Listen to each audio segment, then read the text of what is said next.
Bueno, vamos a empezar con este primer cuento a analizar los recursos que vamos estudiando, que vamos viendo en los materiales teóricos y en estas introducciones de vídeo.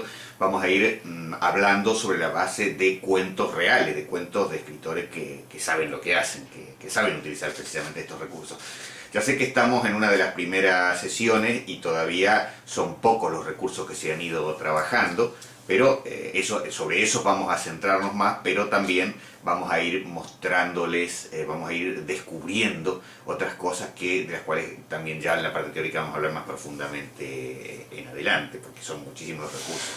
Vamos a empezar hoy con un cuento que se llama La madre de Ernesto, que es del escritor argentino Abelardo Castillo, un cuento de una estructura bastante sencilla, pero muy llena de recursos, casi magistral, diríamos, en la utilización de esos recursos.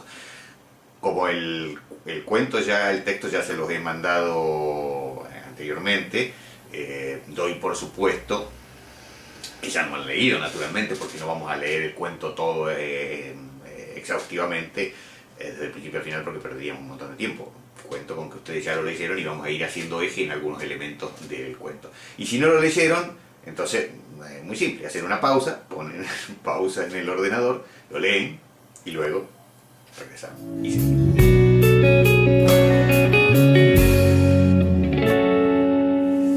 Bueno, yo supongo que ya los que tuvieron que darle pausa ya lo hicieron, ya lo leyeron, y los que no ya lo habían leído de antes, así que vamos a empezar. La madre de Ernesto empieza de una manera, eso sí lo vamos a leer, porque vamos a ir descubriendo recursos. Dice: si Ernesto se enteró de que ella había vuelto, cómo había vuelto, nunca lo supe, pero el caso es que poco después se fue a vivir a Altala, y en todo aquel verano solo volvimos a verlo una o dos veces. Vamos a ver primero, de los elementos que ya hemos estado analizando, quién es el narrador, dónde se sitúa el narrador. El narrador, creo que es fácil de darse cuenta, es un narrador en primera persona que se sitúa en la situación típica del que llamamos narrador protagonista, es decir, un narrador que desde él mismo cuenta la historia. Situación geográfica, digamos, ¿no? Situación temporal, desde qué momento él cuenta el cuento, también eso es muy importante. Fíjense que dice: si Ernesto se enteró de que ya había vuelto, nunca lo supe, pero el caso es que poco después se fue a vivir a Altala, y en todo aquel verano solo volvimos a verlo una o dos veces. El narrador está diciéndonos de entrada que él está contando el cuento, por supuesto, después de que ocurrió la historia que se va a relatar, pero también después de que Ernesto se haya ido a vivir a Altala por motivos que desconocemos y que lo han vuelto a ver muy pocas veces más. O sea que el cuento ostensiblemente se da después de esas dos situaciones, que vamos a ver cómo se refuerzan esas situaciones en determinados momentos para señalar también un elemento importante del relato, que es la sensación de culpa que persigue permanentemente a los protagonistas. Decíamos que todo cuento tiene básicamente tres partes, que es una presentación, un nudo o trama, y un desenlace. La presentación es muy clara en este cuento. Lo que veníamos hablando, lo que leímos recién, y luego sigue: costaba trabajo mirarlo de frente. Fíjense que ahí está dado también el elemento, en esta frase él demuestra que costaba trabajo mirarlo de frente, o sea que ellos han vuelto a ver, esas dos o tres veces que han vuelto a ver a su amigo Ernesto, es posterior a esas veces son anteriores al momento en que se está contando, en que el narrador está contando, y posteriores al hecho que se ha contado, porque si no, no hay ningún motivo por el cual hubieran tenido esto de les costaba trabajo mirarlo de frente, ¿no? Era como si la idea que Julio nos había metido en la cabeza, porque la idea fue de él, de Julio, y era una idea extraña, turbadora, sucia, nos hiciera sentir culpables. No es que uno fuera puritano, etcétera, etcétera. Dice, pero no teníamos tiempo, no, nada de puros y piadosos. Cierta cosa inconfesable, cruel, atractiva, sobre todo atractiva. En ese primer párrafo completo, que consiste en lo que nosotros llamamos la presentación del cuento, están dados todos los elementos. están dados primero todos los personajes centrales aquí. Hay un grupo de muchachos, adolescentes, que son los protagonistas esenciales. El narrador es parte de uno de ese grupo y cuenta desde la perspectiva de ese grupo. Hay un Ernesto que ha sido o es en algún momento parte de ese grupo, pero que no está en el momento en que ocurren los hechos que se van a relatar.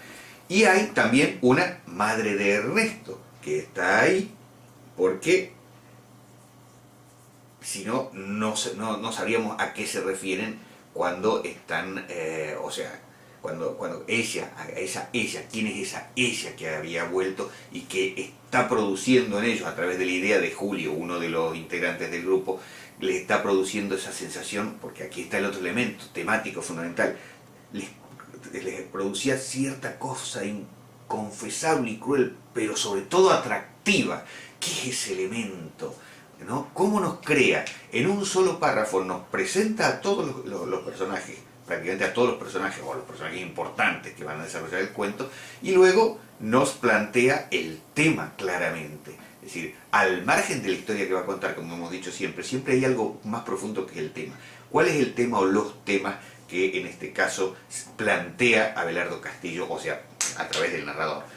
Uno de ellos esencialmente es el sentimiento de lo que llamaríamos el morbo, esa cosa que tiene lo que llamamos morbo, que es justamente algo que es malo, deleznable, pero al mismo tiempo muy atractivo.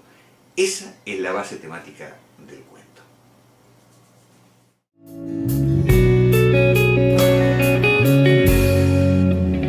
Luego empieza el desenlace, que ustedes lo han leído, cuenta toda la historia.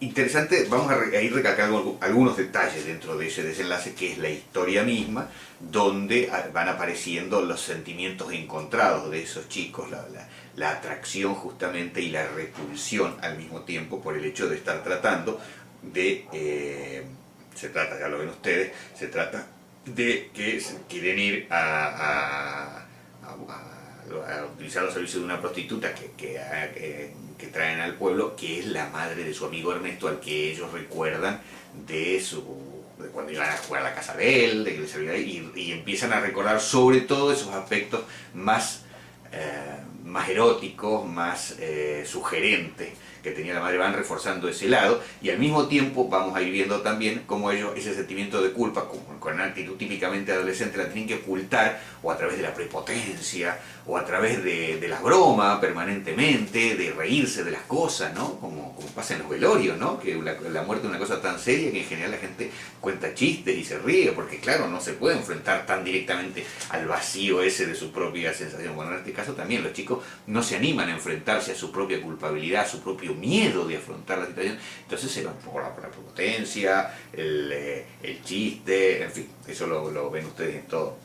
Quería notar dos o tres detalles, porque no nos podemos tomar todo el tiempo, nada más que en cuenta, ¿no? Pero terminaba la presentación, dice: cierta cosa inconfesable, recuerden, cruel, atractiva, sobre todo atractiva. Y luego empieza: fue hace mucho. Todavía estaba el Alabama, aquella estación de servicio que habían construido a la salida de la ciudad. Ahí parece que realmente empieza el cuento. En el primer párrafo el autor, el narrador, nos ha especificado prácticamente de qué va a hablar el cuento. No la historia en sí misma, pero sí de qué va el cuento, de qué se trata, de qué vamos a hablar a través de esta historia que él nos va a contar. Y ahora empieza con una relación sencilla. Fue hace mucho, típica pretérito indefinido, tercera persona, pum, pum, pum. Bien. Un detalle, por ejemplo, muy interesante, que vamos a ir siguiendo, marcando algunos detalles que quiero que los vayan notando. El narrador va contando y de pronto necesita introducir el diálogo, necesita introducir el grupo, la referencia directa a los personajes. Y fíjese que bien lo hace. Dice: dejó de ser rudimentario cuando al turno se le ocurrió agregar unos cuantos en el primer piso y traer mujeres. Una mujer trajo, dice el narrador. ¡No!, interviene. Sí, una mujer. Ahí interviene el diálogo. Parece natural que de pronto, en esa narración que va desarrollando el narrador, donde nos va contando algo, de pronto interrumpe intempestivamente el diálogo y la aparición de los personajes, ¿no? Fíjense que luego lo retoma y dice cómo va sugiriendo las cosas, ¿no? Porque hasta ahora no hemos descubierto exactamente de qué se trata. Dijo, de tanto en tanto Ernesto iba a pasar unas semanas a la chacra del Tala, y eso venía sucediendo desde que el padre, a causa de aquello que pasó con la mujer, ya no quiso regresar al pueblo. No nos está todavía, ni siquiera nos ha dicho claramente de qué trabaja la madre de Ernesto, que es de prostituta, y que es justamente que la historia se desarrolla precisamente porque es la prostituta que ellos van a ir a ver, van a ir a usar, digamos, pero con todo el morbo de que es la madre de su amigo. Y incluso al final de este primer programa se plantean ellos ir, y uno de ellos dice, si no fuera la madre, como diciendo, si no fuera la madre iríamos, pero en realidad las ganas que tienen de ir es justamente porque es la madre, y en ese tipo de cosas se va dando. Hablan ellos, dice, ¿a qué llamás madre vos una vez cuando ya están tomando la decisión? Si una chancha también pare chanchitos, ¿no? Escondiendo todo el tiempo sus propias motivaciones en una actitud que además es muy típicamente adolescente. Están muy bien psicológicamente retratados los personajes adolescentes de este cuento, con una maestría impresionante, ¿no? Otros detalles, por ejemplo, están conversando, ¿cómo será ahora? Dice, intentan recordarla, porque claro, lo primero que ellos hacen es recordar, el narrador recuerda que la madre de Ernesto era amplia y atractiva, que se pintaba los labios, que una vez, cada vez van recordando más, que una vez se agachó cuando les estaba dando la leche y le vieron los senos. Entra en toda esa historia, ¿no? Dice, tratan de recordar, dice, ¿cómo será ahora? ¿Quién? ¿La tipa? Y dice, estuvo a punto de decir la madre. Claro, no se animan ni siquiera, necesitan estar todo el tiempo haciendo ese juego entre repulsión y atracción, que es la base del cuento, ¿no? Seguimos, bueno, ya se supone que lo han leído, o sea que no quiero repetir cosa por cosa. Lo que sí quiero hacer notar es que hay todo un desarrollo también muy importante cuando se va contando cómo llegan ellos al momento, primero de tomar la decisión, luego de hacerlo, siempre con esas dudas, siempre con esa diletancia. El más atrevido de todos pone el coche del padre, tienen que beber algo para animarse, ¿no? Porque y están haciendo, llegan incluso al momento, al prostíbulo, y se ponen a hacer chistes tontos, a contar tonterías, a ver si nos sacan una muela, dice uno, dice, oye, a ver si se abre la puerta y aparece el cura, una cantidad de tonterías, pero al mismo tiempo que revela esta, como decíamos, esta psicología típica del adolescente, y que revela esa cosa que tiene el morbo, al mismo tiempo en el relato se va creando un suspenso. Queremos llegar al momento de saber qué va a pasar cuando esa mujer salga y los chicos tengan que ir a hacer su propósito, que es el acto sexual con esta mujer, pero el narrador nos entretiene en cosas que tienen que ver con el relato, porque no nos desvía del relato, sino que nos va contando otras cosas de una manera que nos va haciendo postergar el momento que estamos esperando tan ansiosamente, que es el momento de saber qué es lo que pasa. Y llega al momento, no del desenlace, sino del final de la trama, porque el desenlace es el punto final, que dice, por la puerta a medio abrir se escuchaba el ruido del agua saliendo de una canilla, lavatorio, después un silencio y una luz que nos dio en la cara. La puerta acababa de abrirse del todo. Ahí aparece la figura, ¿no? Nos quedamos mirándola fascinados. El desabillé entreabierto, y la tarde de aquel verano, antes cuando todavía era la madre de Ernesto. Fíjense cómo hace la relación. El desabillé entreabierto, el gesto lujurioso de la prostituta que viene a seducir a los chicos que han pagado para eso. Y al mismo tiempo, en la misma frase, el narrador junta las dos cosas, el desabillé abierto y el recuerdo de aquella vez que le habían visto el escote, ¿no? Dice, rubia y amplia, dice, solo que la mujer ahora era rubia, antes era morena, estaba teñida evidentemente. Dice, bueno, cuento una serie de cosas, insiste, su desabillé, me acuerdo, era oscuro, casi traslúcido. Julio, el primero que se atreve, ¿no? Y se van. Y cuando se acercan a ella, es cuando se produce el momento del desenlace, que es el otro momento maestro de este cuento. Dice, alcanzó a dar 2 pasos, nada más que 2, porque entonces ella nos miró de lleno y él de golpe se detuvo. porque ella nos miraba y yo sabía que cuando nos mirase iba a pasar algo. Los tres nos habíamos quedado inmóviles clavados en el piso y al vernos así titubeantes, vaya a saber con qué cara, el rostro de ella se fue desfigurando lenta, gradualmente, hasta adquirir una expresión extraña y terrible. Sí, porque al principio durante unos segundos fue perplejidad o incomprensión. Después no. Después pareció haber entendido oscuramente algo y nos miró con miedo, desgarrada, interrogante. Y entonces fue que lo dijo. Dijo que si le había pasado algo a él, a Ernesto. Aquí está la resolución, el desenlace del cuento de una manera tan maestra.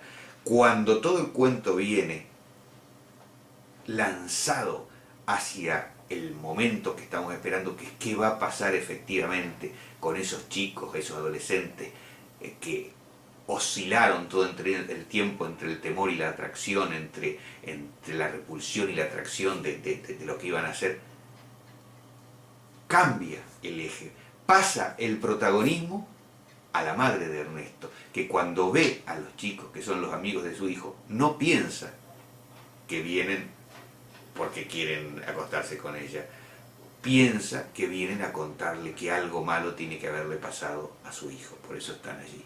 El cambio de escena pasa de los protagonistas adolescentes a la madre, que toma el papel protagónico, que toma el papel central y reacciona de esa manera. Y fíjense ustedes que el cuento podría haber terminado allí y hubiera sido un cuento perfecto. Pero miren la maestría de un autor como Abelardo Castillo, que le agrega una pequeña coda a este cuento para terminar de redondearlo. Fíjense, dice: después pareció haber entendido oscuramente algo, y nos miró con miedo, desgarrada, interrogante. Y entonces fue que lo dijo. Dijo si le había pasado algo a él, a Ernesto. Cerrándose el desabillé, lo dijo. Genial, ¿no? Bueno, este tipo de recursos son los que quiero que vayamos descubriendo, los vayamos descubriendo en esa lectura que deja de ser la que suele llamarse del lector ingenuo y pasa a ser lo que nosotros realmente pretendemos, lectores críticos que vamos a descubrir los recursos que tiene la narración, que tiene el cuento, utilizados por los grandes escritores para poder aplicarlos también en nuestra propia literatura. Nos vemos en la clase que viene.